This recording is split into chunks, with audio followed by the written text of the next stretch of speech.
l'écoute de la chaîne du les 12 heures. Infocité, le journal de l'info de proximité sur la 95.2. Présentation Ousmane Dao.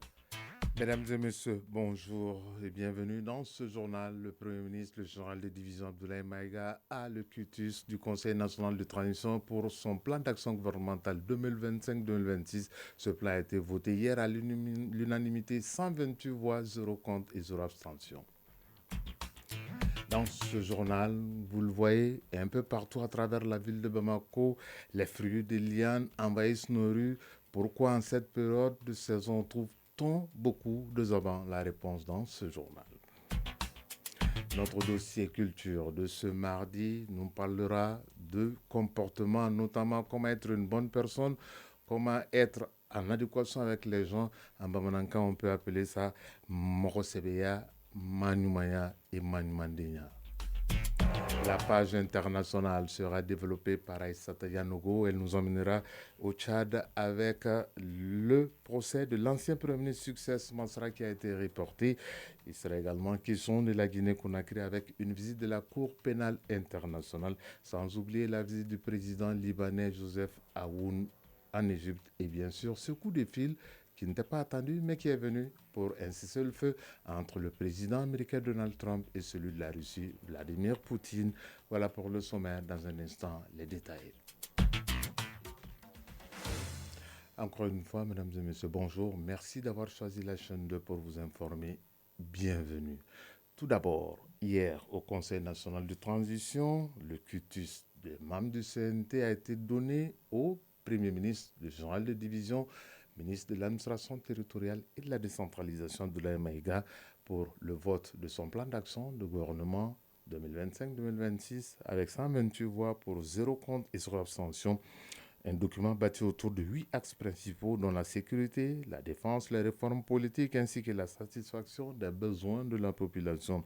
Le quitus de l'organe législatif permet désormais à l'exécutif de mener à bien les différentes actions prévues. Dans son discours de clôture, le Premier ministre, le général de division Abdoulaye Maïga, a salué les membres du CNT pour leur confiance et s'engage à impliquer le Parlement dans chaque étape de la mise en œuvre. Ceci dit, l'ONG Wildaf vole au secours avec de Maristop International et de l'Union européenne avec des moulins multifonctionnels à l'association des femmes solidaires de Wolof-Bougou au Liban. Nous sommes en commune 3 du district de Bamako et cette remise s'est effectuée sur un terrain très connu dans cette commune et le terrain communément appelé le terrain de feu Tata Bambo Kouyaté, grande cantatrice de notre chanson Kounani Bamani, était au rendez-vous. La remise des moulins multifonctionnels à l'association Femmes Solidaires de Wolof-Bougou Boulibana est la suite logique de la formation des 15 femmes de la dite association. Il s'agit d'un soutien de l'ONG Wildaf et de ses partenaires qui renforce ici la capacité des ambassadrices de la paix et réconciliation au sein de la communauté. Ce mini-projet d'exploitation du moulin et nous sommes venus vraiment les soutenir dans ce cadre à travers l'achat de ce moulin qu'on est venu leur donner. Sidibé Fatmata Berté, porte-parole des bénéficiaires. Nous remercions Wildaf pour l'acquisition de ce moulin multifonctionnel. Nous avons beaucoup souffert à cause de l'absence de moulins dans notre communauté. Ce don est entre de bonnes mains. Nous allons le fortifier. Jelika Koulibaly, directrice régionale de la promotion de la femme, de l'enfant et de la famille. Je demande à ces femmes de bien gérer ce outil qu'ils ont eu pour que d'autres femmes puissent en bénéficier. La remise du don a enregistré, outre les bénéficiaires, les autorités locales qui ont formulé des bénédictions. Les femmes de l'association Femmes Solidaires de Wolof-Bougou Boulibana ont aussi manifesté leur joie sous rythme de tam-tam. Elle a esquissé aussi quelques pas de danse qu'on a dit Bamani, mais on ne va pas quitter totalement les femmes puisqu'on va parler d'un produit très prisé par les femmes. Certains l'utilisent avec souvent du sel, d'autres avec ce que vous appelez familièrement cube mangi. Il s'agit des fruits, des lianes communément appelés zaban. D'autres préfèrent même sucré. Et pourquoi cette pratique chez les femmes? En tout cas, elles peuvent aussi se mettre de l'eau dans la bouche de beaucoup de femmes puisque en cette période, on trouve beaucoup de fruits de lianes un peu partout à travers la capitale Bamako. Tanavet Sangaré Elle en a mangé, elle nous en explique. De la liane de Gone, ou Zaban en langue bambara, en abondance sur les marchés à Bamako. Il s'agit là d'un fruit qui fait généralement son apparition au début de l'hivernage. Nous sommes à Faladje, en commune 6 du district de Bamako. Kadiatou Diallo, vendeuse.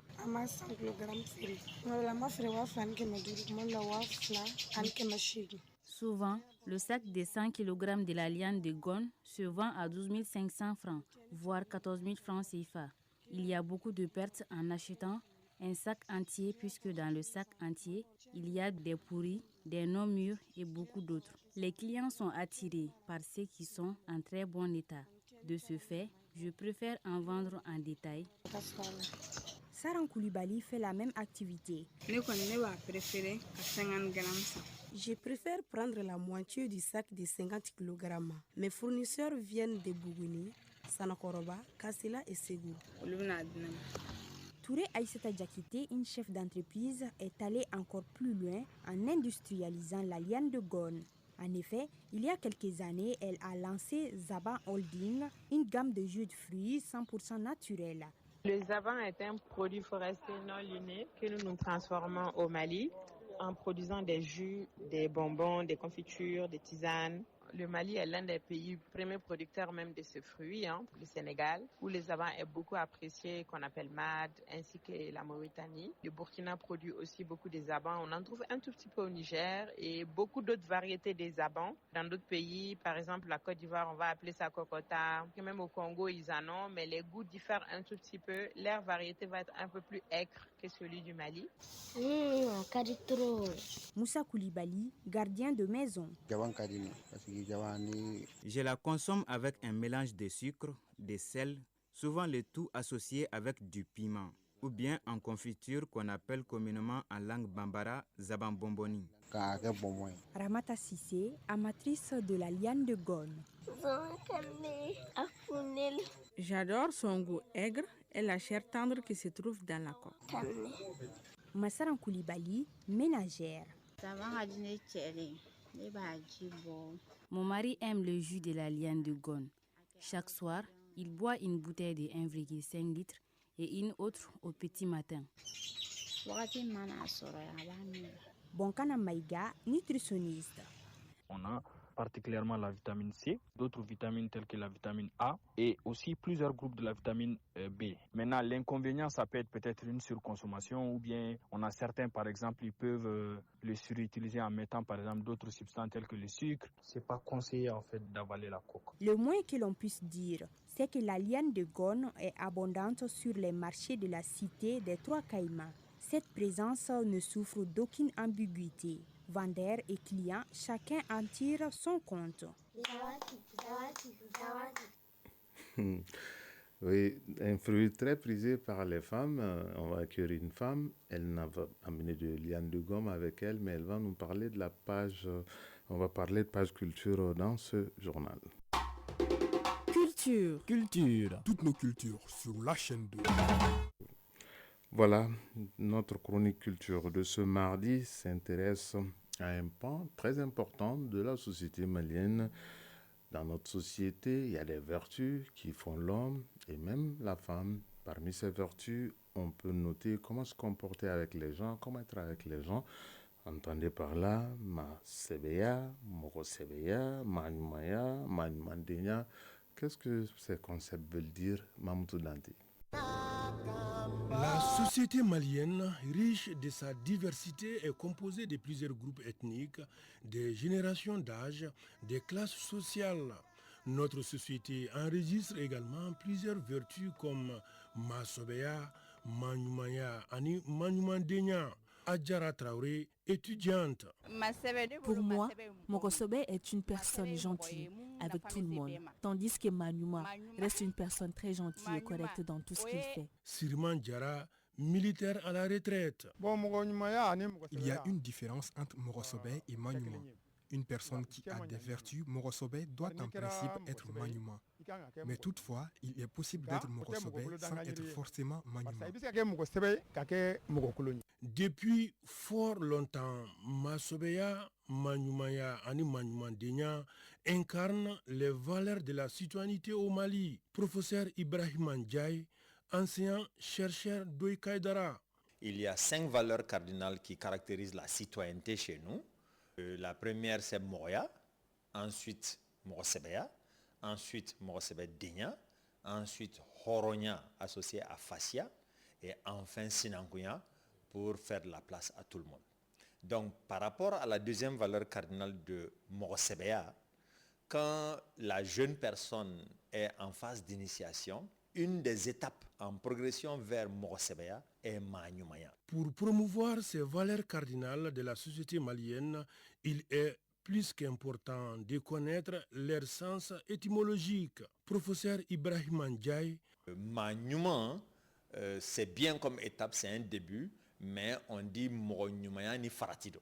Parce qu'on peut être bon, c'est-à-dire généreux, ouvert, gentil et tout ça, mais ne pas être conscient des enjeux, des responsabilités. Et donc, quand il s'agira, par exemple, de sanctionner, quand il s'agira de dire la vérité, de recadrer les choses et de faire que les personnes qui sont en situation d'insuffisance ou de mauvais comportement soient punies, par exemple, Manyuma ne peut pas faire ça. Manyuma ne se sent pas en capacité d'imposer la sanction adéquate. Pourtant, actuellement, ces vertus sont confrontées à des problèmes de vulgarisation. Malgré tout, les autorités ont déjà pris le devant. Et c'est pour cela d'ailleurs que le gouvernement a initié le programme national d'éducation aux valeurs et qui est une sorte de boussole pour le processus de refondation. En ce qui concerne la pérennisation de ces valeurs,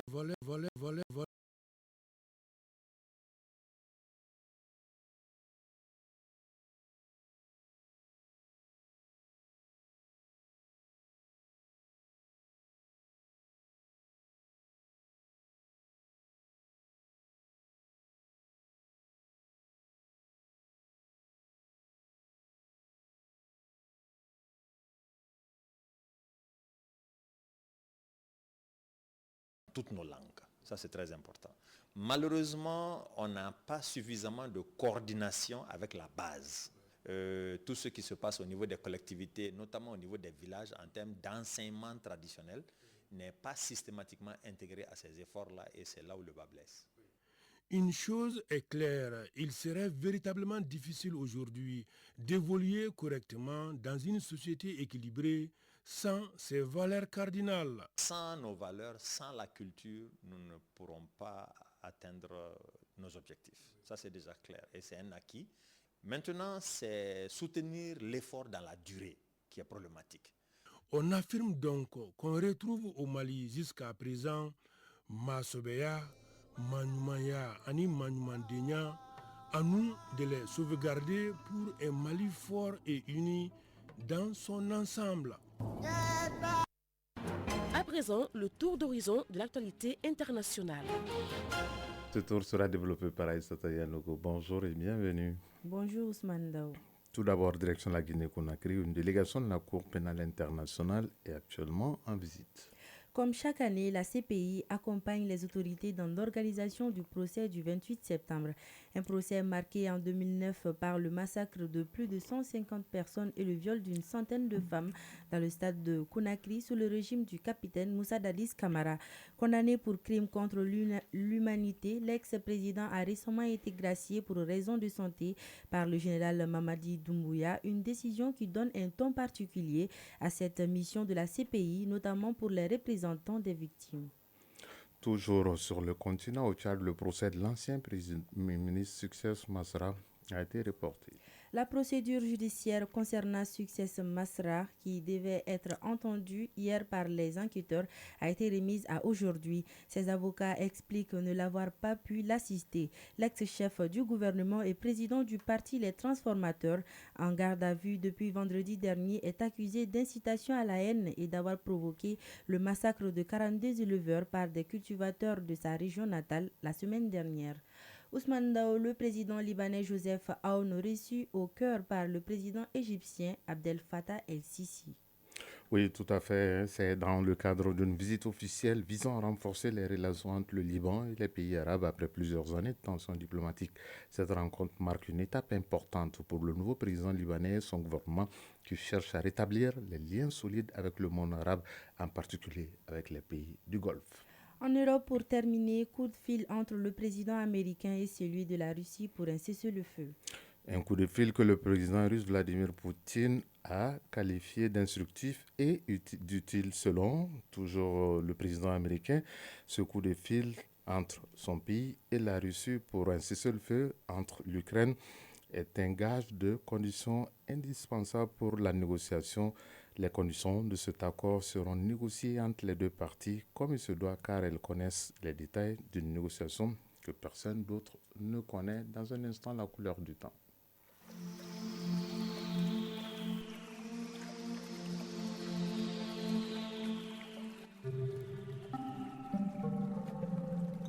Le thermomètre affiche 37 degrés Celsius sur Bamako et environ. La maximale attendue sera de 37-39 degrés Celsius. Le soleil se couchera à 18h51.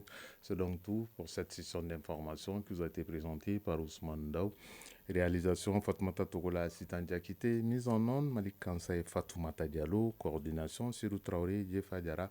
Prochain rendez-vous avec l'actualité, c'est à 18h. Mais d'ici là, dans un instant, toute l'équipe sportive de la chaîne 2 sera là pour vous donner toutes les informations sportives. Si vous êtes à table, bon appétit. Si vous avez fini de manger, bonne digestion.